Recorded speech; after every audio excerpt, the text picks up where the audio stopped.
आपण जेव्हा cube solve करायला घेतो तेव्हा आपण क्यूब कसा पकडायचा, तर क्यूब पकडण्याची एक वेगळी पद्धत असते.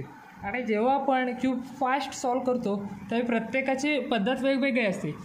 क्यूब हा वेगवेगळ्या प्रकारे सॉल्व केला जातो, त्यातील मी एक पद्धतीने सॉल्व करतो.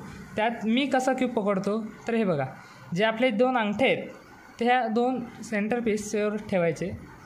त्यानंतर जे इंडेक्स फिंगर आहेत ते वरच्या लेअरवर, म्हणजे जेणेकरून लेफ्ट फिरवायचं असेल राईटनी, राईट फिरवायचं असेल तर लेफ्टनी, असे फास्ट मूव्हमेंट करण्याकरता अपर लेअरसाठी इंडेक्स फिंगर. आणि जे माझे पाठी रिंग फिंगर आहेत, पाठचे रिंग फिंगर ते या 3rd लेअरवर आहेत सेम.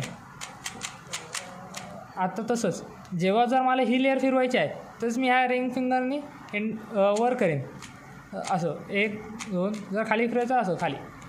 त्याचबरोबर डाऊन लेफ्ट, ह्या अशा फिंगर मुवमेंट्स असतात, दिसतात.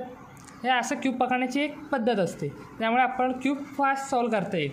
त्यामुळे आपल्याला क्यूब सॉल्विंगसाठी मदत होते, ग्रिप चांगले मिळते.